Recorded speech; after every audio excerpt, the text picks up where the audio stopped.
so I'll just introduce John Encarnacao again. And some of you will have him as a lecturer, but it's really good to see some of the staff members and their background, their musical backgrounds. So I first saw John in 1986 in his first band, The Flies. He probably had a band before that, knowing him. But he also plays in a few other bands, a yacht rock band. What's the yacht rock band called, John? It's the Smooth Sailing Yacht Rock Review. Smooth Sailing Yacht Rock Review. Awesome band if you ever get to see them. He also plays in the Nancy and Lee Experience. Is that what it's called? Yeah, Nancy Sinatra Lee Hazelwood Experience. Nancy Sinatra Lee Hazelwood Experience with his partner, Zoe Carides, quite a well-known Australian actor. And, he's a very, very well-read man in popular music studies as well. Released a book a couple of years ago, working on a PhD at the moment, and presents every year at the International Association for the Study of Popular Music, Australia New Zealand chapter, sometimes the world chapter. Very active academically in pop music, and was also a great songwriter and performer. So without further ado, John Encarnacao. Thanks so much for that lovely introduction, Brendan. Could I just get, is there someone, I occasionally get a bit of clunking around. Yeah, maybe it was you, Debbie. Yeah, just getting you all to mute. Beautiful. So I'm just going to play you a few songs.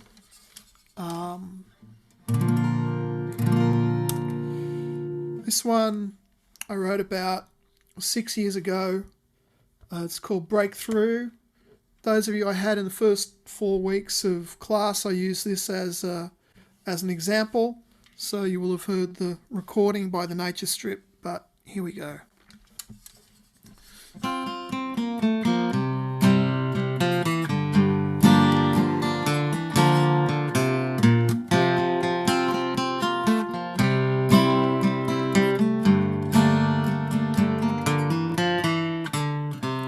Every time I leave home, I don't know if I'm ever coming back. Every time that I grow, I don't know if muscle's gonna turn to fat. Every time I see you, not a clue what it is we're coming to. But every time I break through, it's with you. Every time I leave home, I don't know if I'll remember where it's at. Every time that it snows, I don't know if white's gonna turn to black.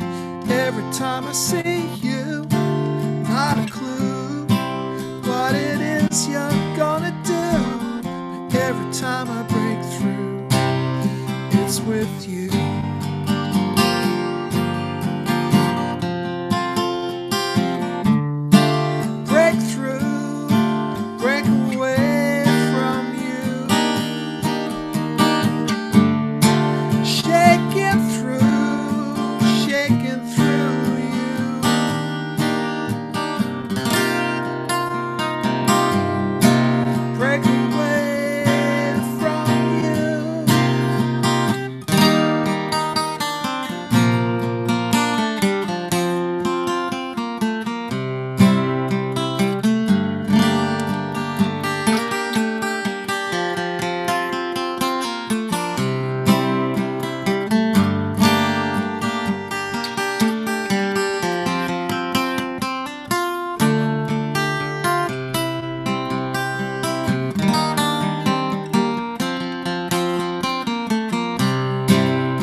see you, not a clue what is red and what is blue, but every time I break through, it's with you.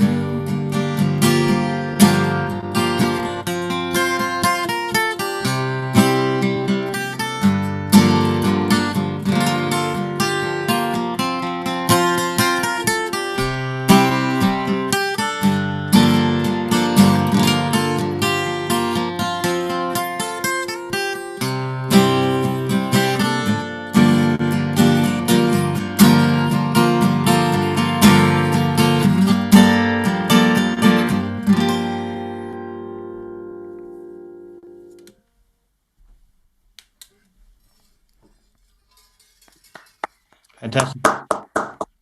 Cheers. Thank you. Thank you.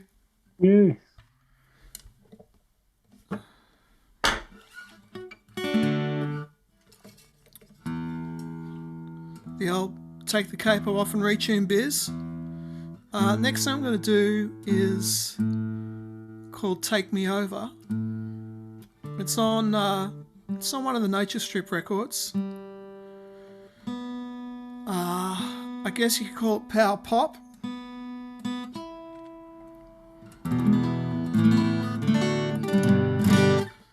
I actually wrote this. I was down in Tasmania for a conference, and I wrote a bunch of songs while I was down there. I remember I was very sick.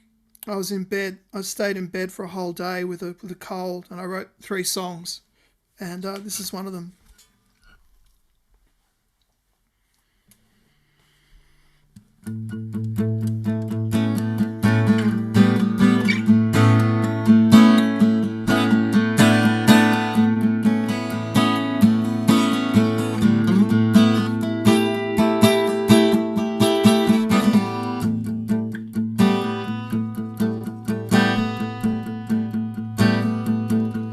I can see you might be getting the wrong impression. You've been lying next to me for so long.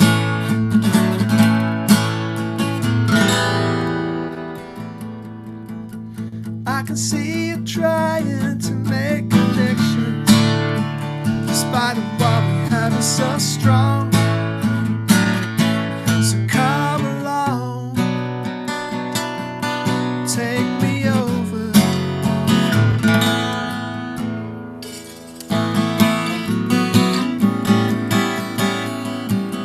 I can see that you've been looking for suggestions. Maybe there's another way out.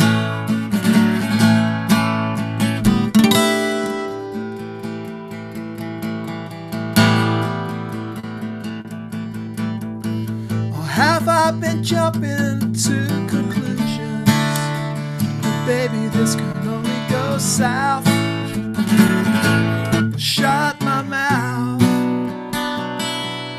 take me over. I want you to tell me, I want you to feel me again.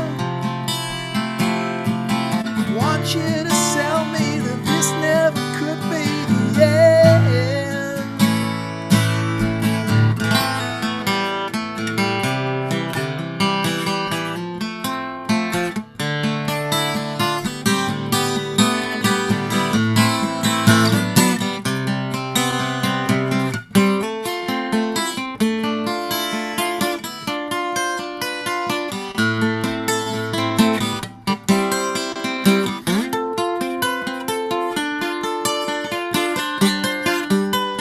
I want you to tell me, I want you to feel me again. I want you to sell me that this never could be the end.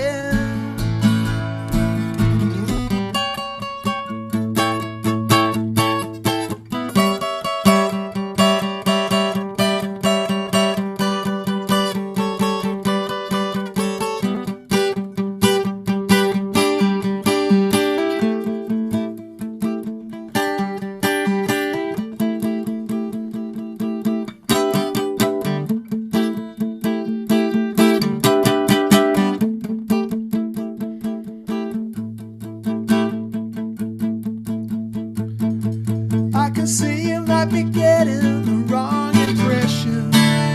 You've been lying next to me for so long.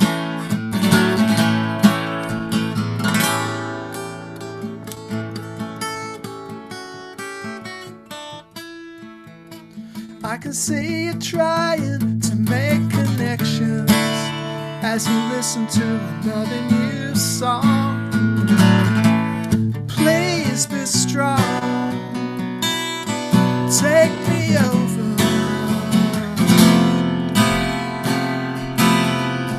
I want you to tell me, I want you to feel me again. I want you to sell me that this never could be the end. I want you to tell me, I want you to feel me again.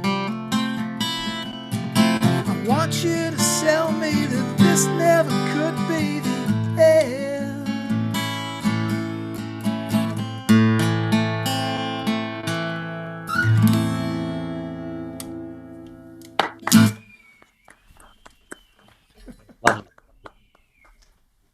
Lovely. It's great, John.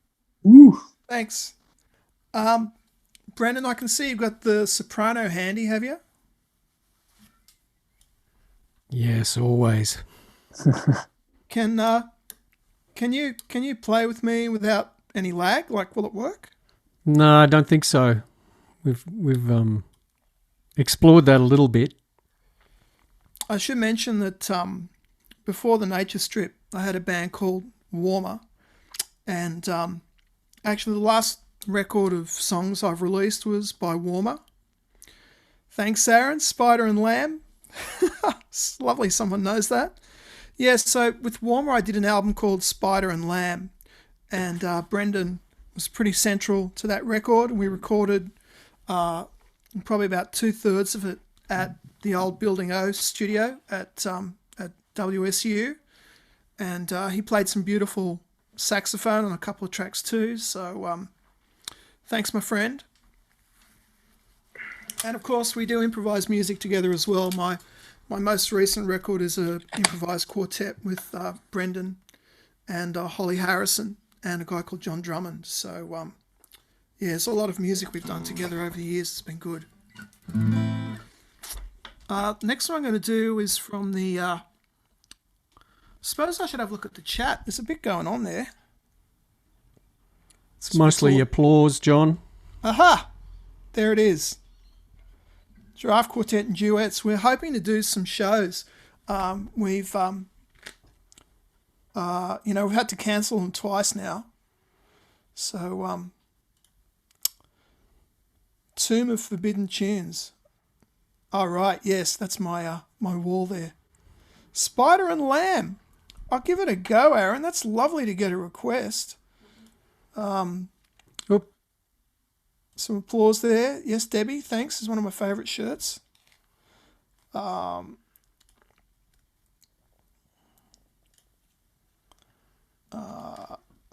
Thanks so much for tuning in, everyone. Okay, look, I'll since I've got a request, I'll do Spider and Lamb. I can see an Esky sessions coming up from you. I don't think so. One of our good friends, Bernie Hayes, puts on a concert some Friday nights called the Esky Sessions. Won't tell you about the role of the Esky, but plays about an hour and a half of music off the top of his head. Very nice. Brendan, I love your glasses. Are they new? Your reading glasses, are they new? No, oldies. I like those. They look nice. Thank you very much. Very distinguished. So Spider and Lamb is a song from the Warmer album of the same name. It features what I think of as the Neil Young Cinnamon Girl tuning, which is double drop D basically.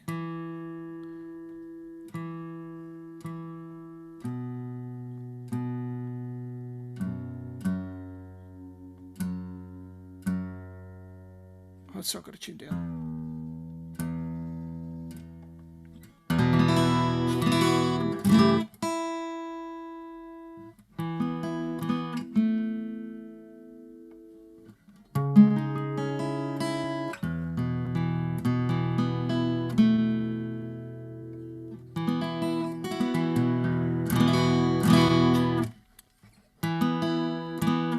Oh, good. Sorry, everyone.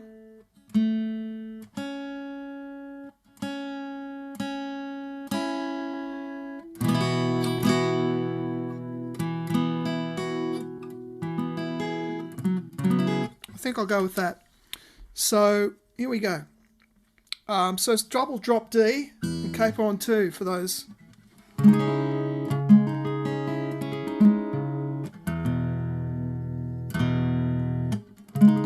Okay, here we go.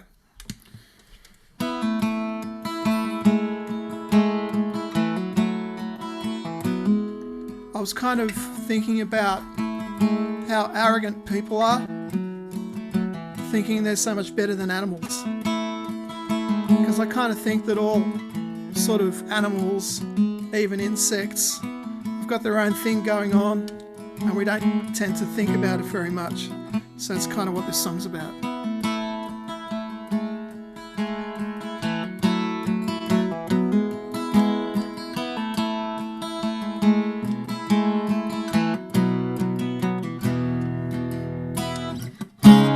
Let go all control.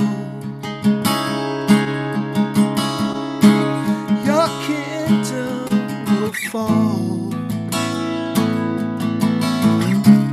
Your final decree that things will be free is not really yours to give.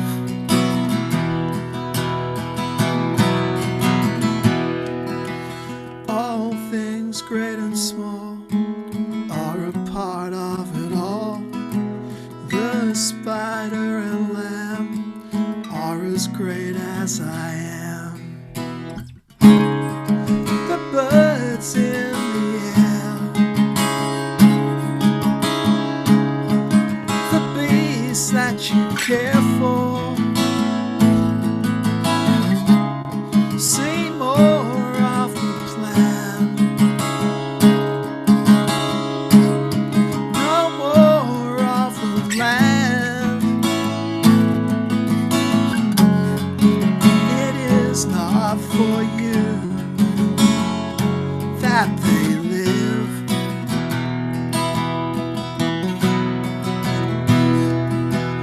All things great and small are a part of it all. The spider and lamb are as great as I am.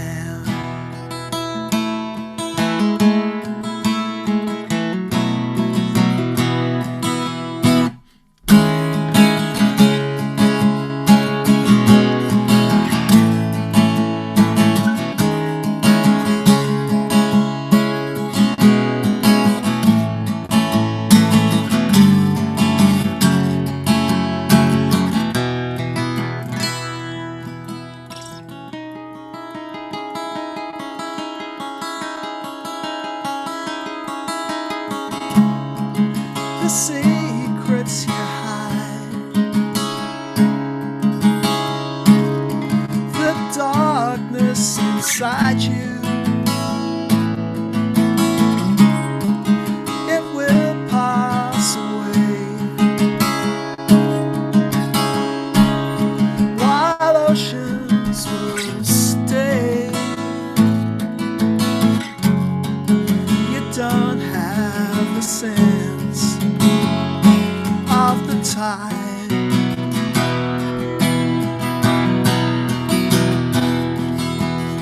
All things great and small are a part of it all.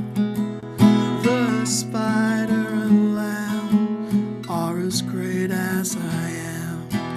The beaches and trees have their philosophies. The places and times are just rhythms and rhymes. Let go all control, your kingdom will fall.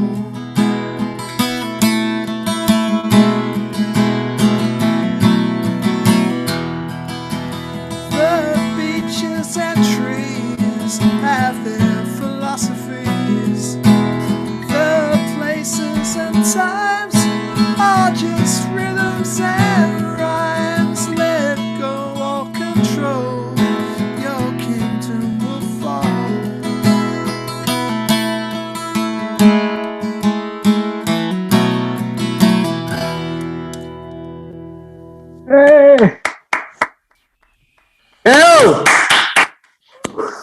Beautiful song, John. Beautiful song. Thank you. Yeah, nice, John. Your voice is sounding great. It's not too bad. It's kind of hanging in there. Thank you. Thanks for the support.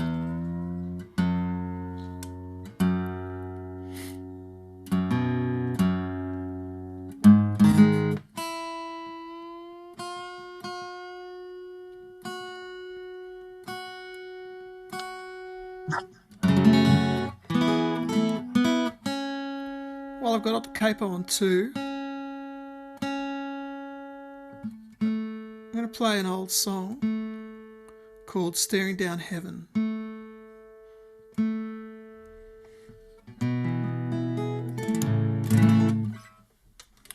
I'll come right out and say that, thanks Elizabeth, I'll come right out and say that this song is pretty influenced by one of my favourite songwriters, singer-songwriters, a guy called Elliott Smith. I don't know if anyone's heard Elliott Smith. Sadly, he died quite young. He's been gone for a while. And I recorded this on the second Warmer album, which is called The Cat's Meow.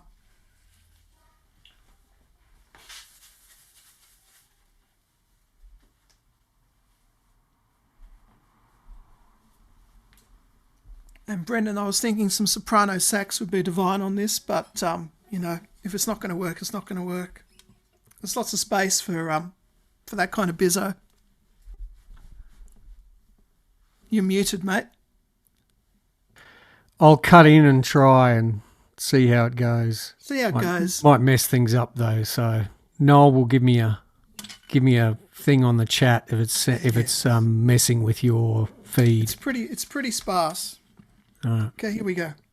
Does it have to be connected though, guys? Like, because you're in your own homes, we can hear you as well as John does. Couldn't we? Doesn't it work like that? Or does it have to be a connector? Don't know. We're just going to try.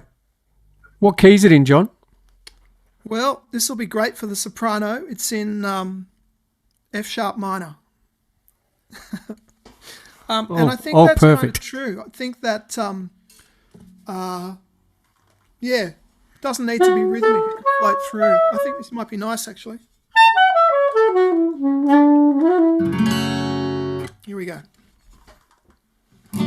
Actually, I played this the other day and I forgot the end.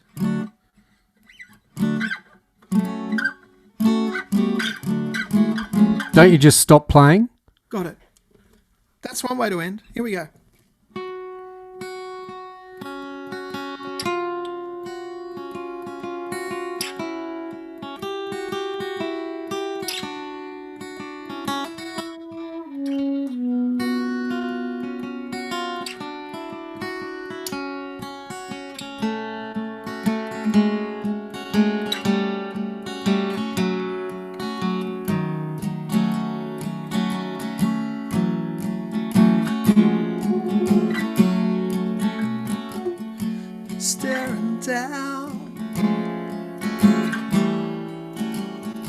Staring down heaven,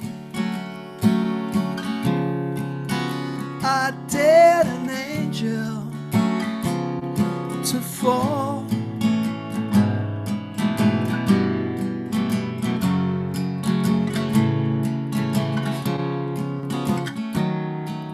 I looked past her wings through clouds of ether, to the fragrant fall beneath.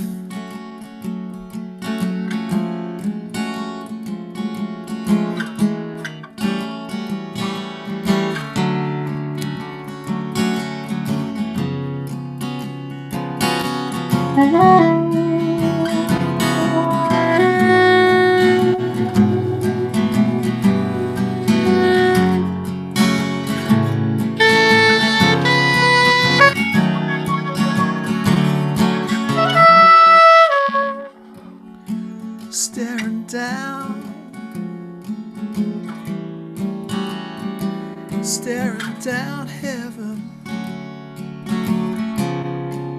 I dared an angel to fall.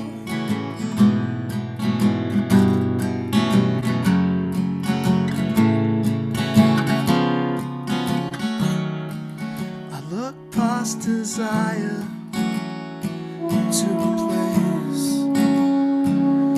a place of stillness, a constant hum of love.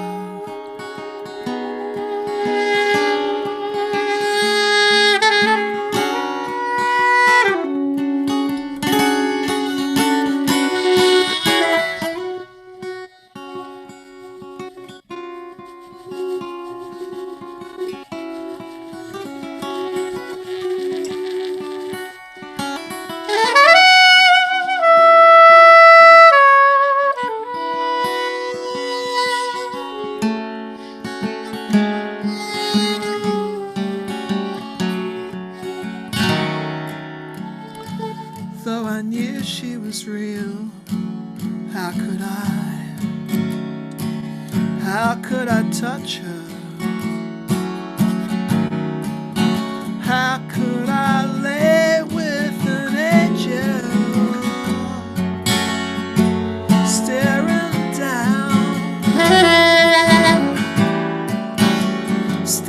down heaven?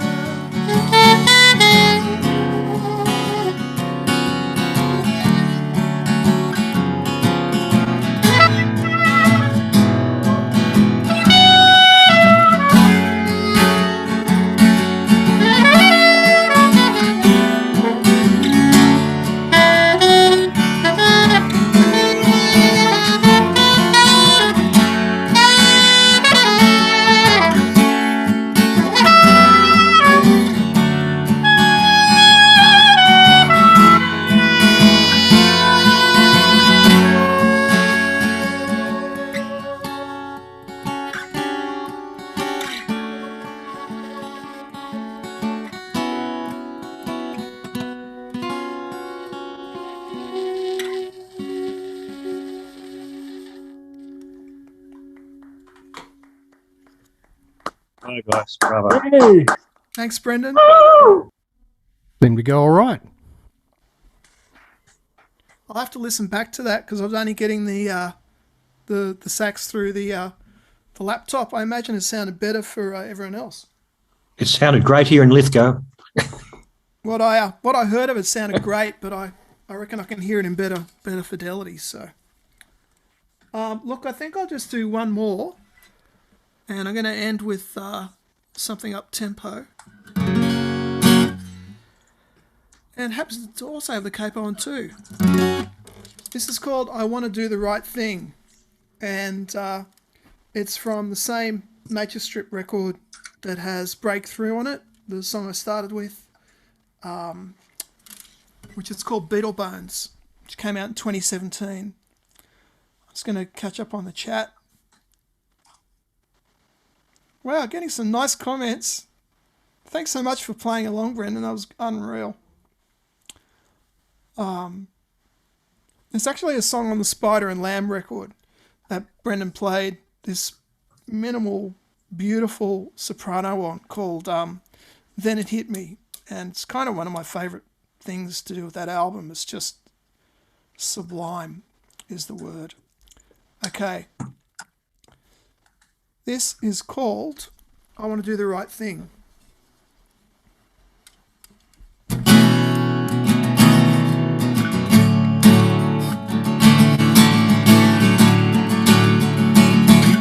I want to do what I've never done before. I want to do the right thing.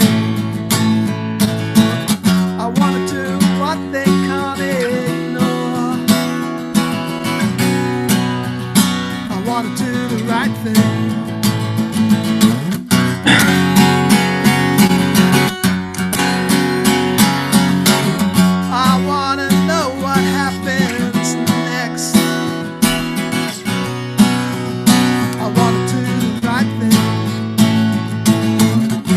Talking to God is calling collect. I want to do the right thing.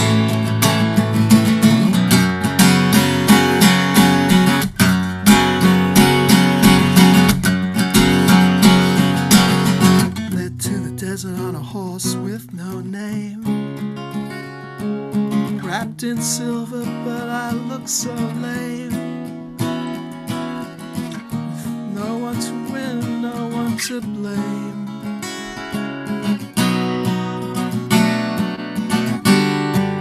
I just want to do the right thing.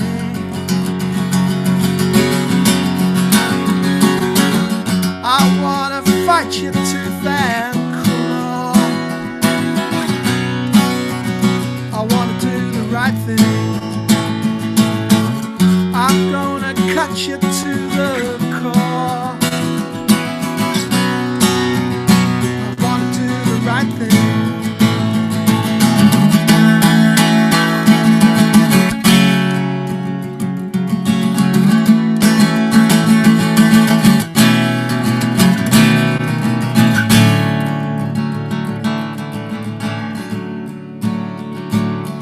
Looking in the fridge when the lights gone off. Just like me, everything's gone soft. With everything here, there's never enough.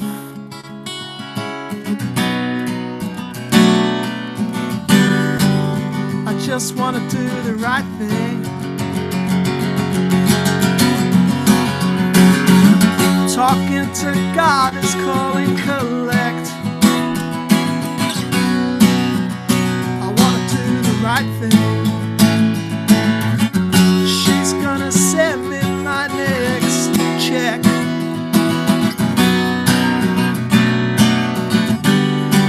So I'm gonna do the right thing.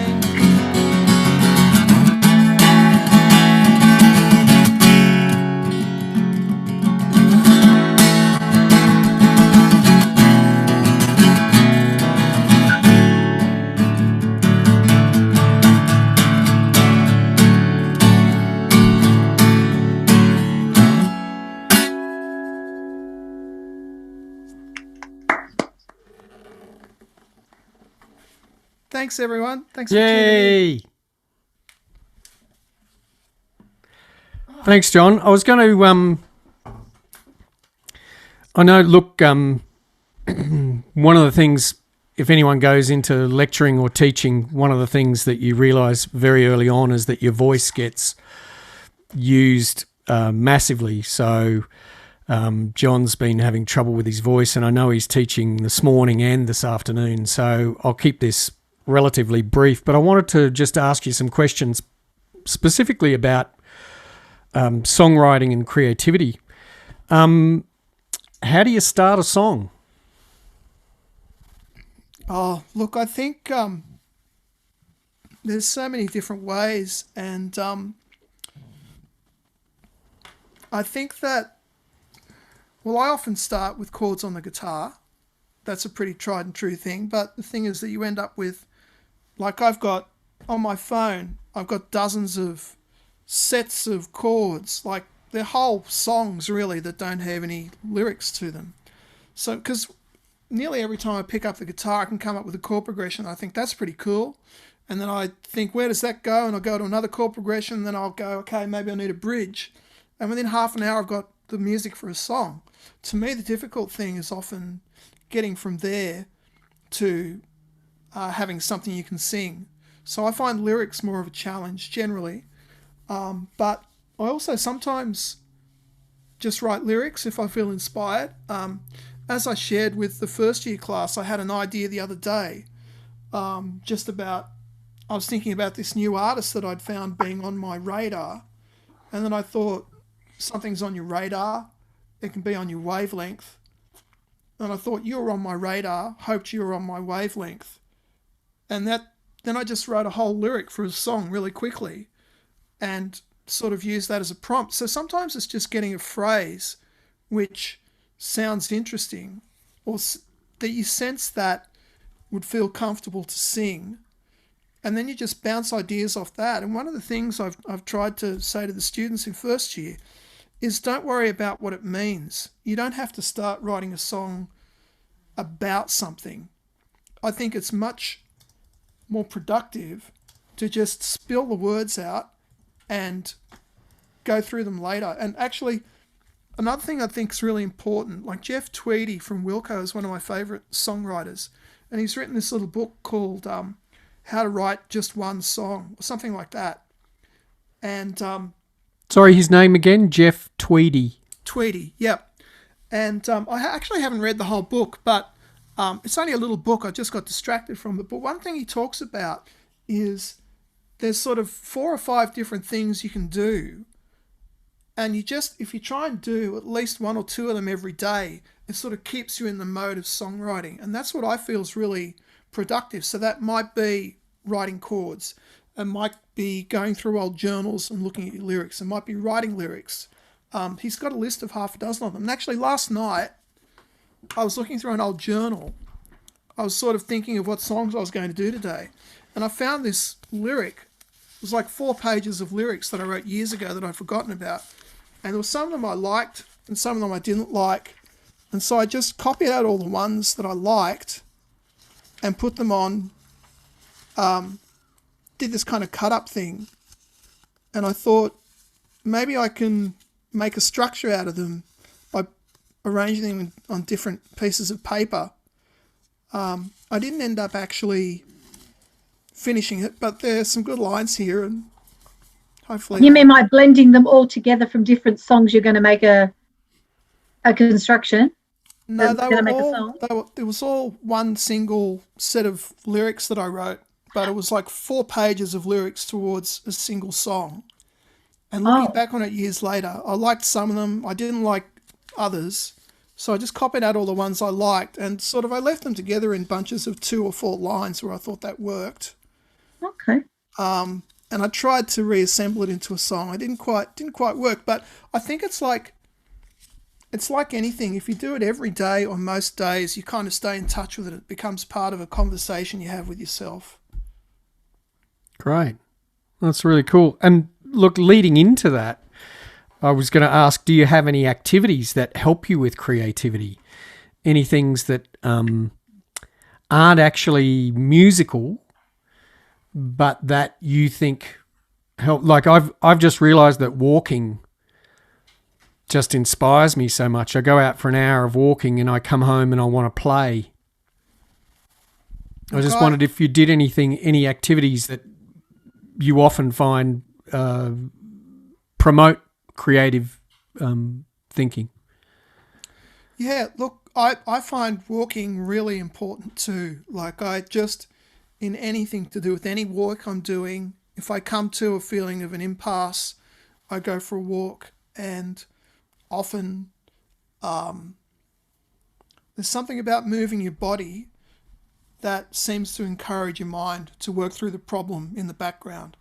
So I'm a big believer in that too. But I wouldn't say that walking necessarily triggers creativity. I mean, I just feel I'm just driven to do it. And it's either writing or songwriting. And over the last few years when I've been working on the PhD and some of it's creative writing, I've kind of been satiated in my creative impulses with writing. But then every now and then I do the songwriting thing as well. And I tend to find that I'm in that mode for a period of a month or 2, and sometimes I can sustain it longer. I just sort of slip in and out of it, and I know it's always going to come back. I guess people talk about it in terms of inspiration, but to me it's like having a relationship with yourself. It's like you have to work on any relationship, you know. Someone's asking if irritation helps you write. If you get sort of het up about something, does that drive you to write a song? Look, I think it has happened in the past, but generally speaking, I'm not a big fan of songs that are really literal. I like that last song I did, I Want to Do the Right Thing. If you asked me what it was about, I wouldn't really be able to tell you. But there are some lines in it that I really, really like. I think it's a good lyric. I'm proud of it. But it's not about anything. It's sort of, it has a kind of a feeling about it. And when you say, do you use irritation, Elizabeth, I think that yes, you can use music to vent, to get something out of your system that you're annoyed about. For me personally, that would probably result in songs that I didn't like very much, because I'd feel like the meaning would be too easily grasped. There wouldn't be enough mystery or intrigue or room for interpretation. But that's just my aesthetic. Yeah, there's a lot of study goes into what makes a good song, what makes a hit, and very often they come down to something that's familiar, but something unique is added, something that people have never heard before, but it's inside a cloak of something familiar. So I sort of see what you're saying there about if you get too sort of het up about something, the song's not going to, I don't know, maybe that's just me. I agree with that, Brendan, but I also think it works on the level of, like one of the examples I used for the first years was Daniel by Elton John. And the point I make about that song is, it doesn't tell you much about Daniel. Daniel's apparently the guy's brother, and he's blind, and he's going to Spain. They're the only things you find out. So it's like, it's this great big, it's such an evocative song. It's so deeply about missing someone who's going away. And that's something we can all relate to. So it has this emotional specificity, and yet it's so vague on the detail that we can all read our own experience into it. And that's what makes it a great song, aside from Elton John's amazing melody, but, yeah, thematically. Debbie, did you want to ask something? Yes, please. Just two things. Firstly, John, the Jeff Tweedy book, is that actually a songwriting book? Yeah. Can you put it on? I know I'm in your Monday class. Can you put it up on the website? He's going to get a copy. Oh, he's going to throw it to me. He's going to hand it through it's 2056. We now have through the virtual pigeonhole. Virtual pigeonholes. Brendan, just while he's gone, what was I went off the system for a bit. What was that song that John was just talking about just before Debbie asked her question?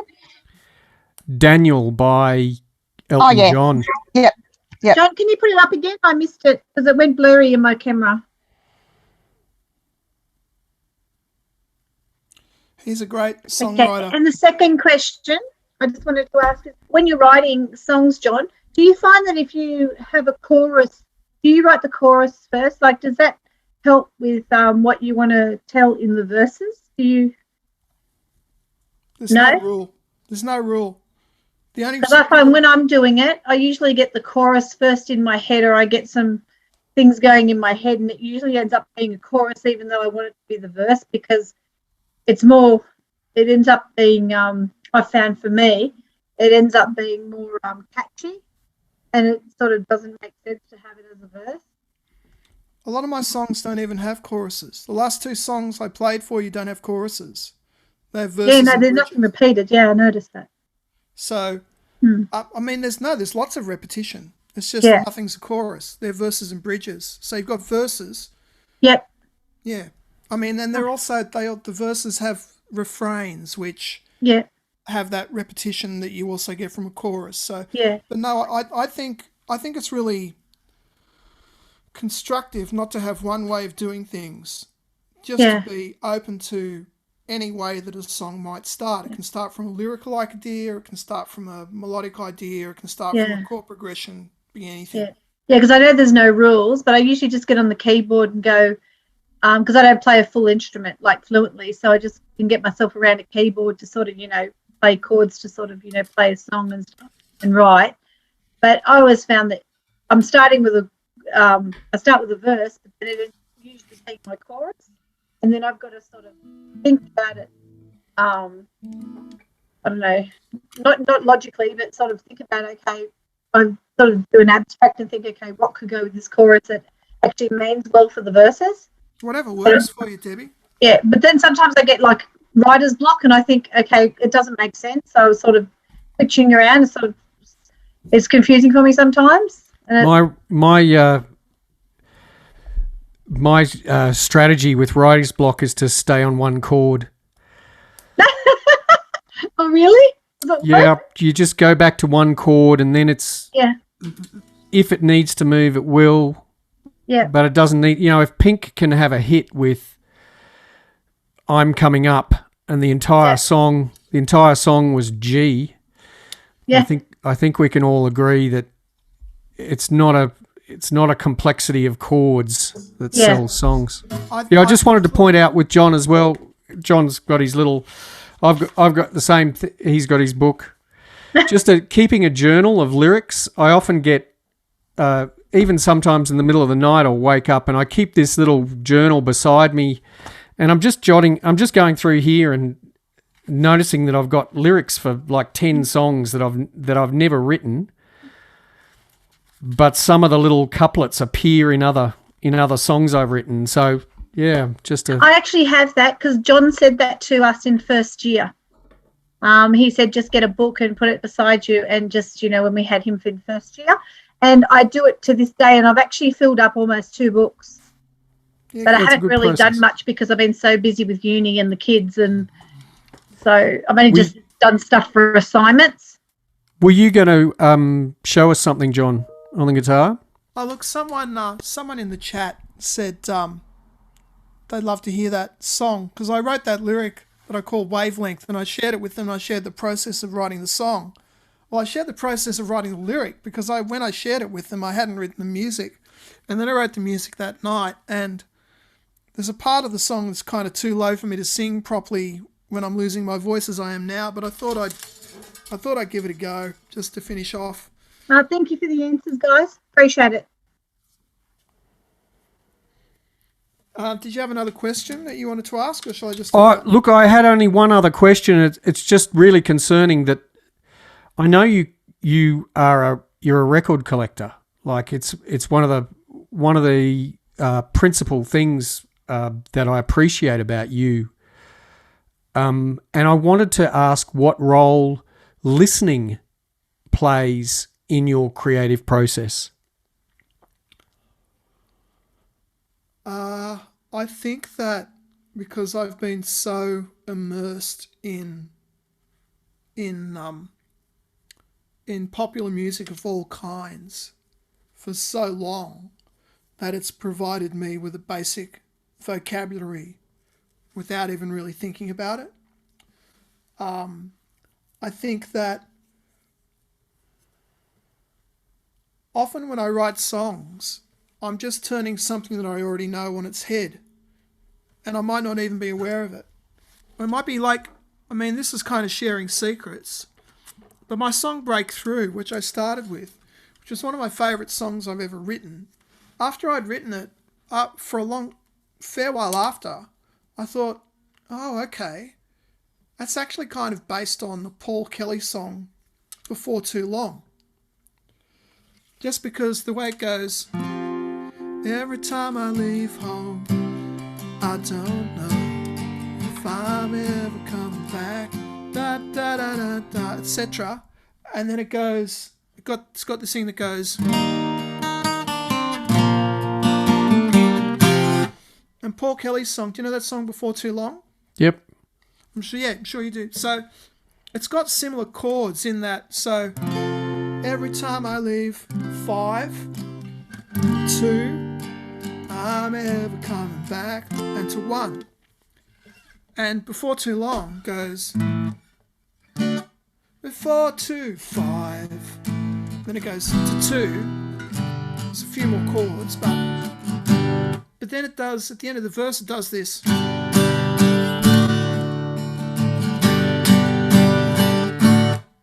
Just like that thing I do that goes. Like, it's different, but it's kind of like the same things are happening in the structure. It starts with the same 3 chords in the verses, and it has this similar kind of stop at the end of the structure that recurs throughout the song. So He reuses it too in High on the Hill, looking over the to the MCG. yeah, I and bounds. remember. leaps and bounds. Yeah, So- leaps and so- bounds. That's it. So that's my other.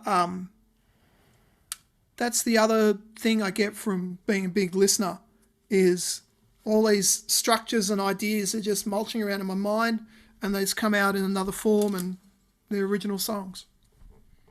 Beautiful. Thanks. Well, I suppose we'll end it there. Thanks so much for doing it, John. I understand that you teach most all Thursday, so it's really a wonderful effort to come and play for us One all. more. And He's gonna do one more. because Abby asked, he's going to give us this song. Yeah, this is. I wrote this a couple of weeks ago. I hate using a book.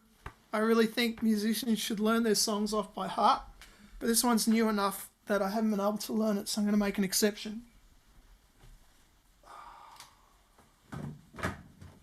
Yeah, give I'm yourself a old. break. I don't remember lyrics. I'm old. My memory's not so good now. Okay, and like I say, when I wrote it, I mean, I've kind of got these notes at the bottom of my range because my voice is a little fragile at the moment. They might be a bit squeaky, more than a bit squeaky, but it goes like this. You were on my radar, hoped you were in my future. You were on my radar, hoped you were in my future. You were on my radar, hoped you were in my future. You were on my radar, hoped you were in my future. You were on my radar, hoped you were on my wavelength. Then you were in my driveway, now you're on my daybed. You were on my radar, hoped you were on my wavelength. Another night encounter, so that's where all the days went. You were made of flour, I shouldn't get the dough wet. I proved you for an hour, but still you didn't rise yet. You were on my radar, hoped you were in my future. You were on my radar, hoped you were in my future. You were on my radar, hoped you were on my wavelength. If you were in my power, I hadn't noticed just yet.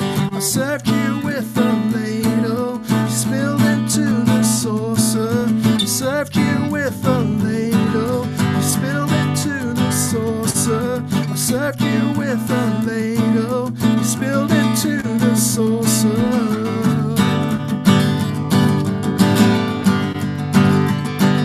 I never loved you more than when you were contained by porcelain. I never loved you more than when you were feeling maudlin.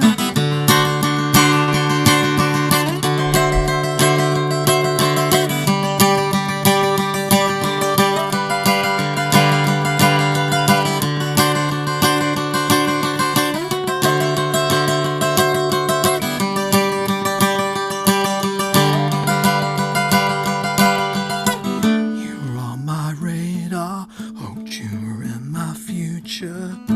You were on my radar, hoped you were in my future. You were on my radar, hoped you were on my wavelength. The bills are on the counter, can't even make you pay rent. Now you're with the landlord, you're gonna have a bake-off, and maybe that's the last word. I wish that you would take off. That's it. Yeah, yay. Brand new song, first performance. Nice ending. Thanks so much for hanging out and for all the positive vibes. I really appreciate it. Fantastic. Yeah, it was great, And John. Brendan, Oh, thank you. thanks for encouraging me to perform today. It was good for me, and I appreciate it. Yeah, no, I hope it becomes a part of everyone who songwrites and performs. I think we've got to get this. Just thinking myself, we've got to get this Zoom concert thing happening because we're going to be limited for quite a while. So, thanks Yes, everyone over for 1,000 cases today, Brendan.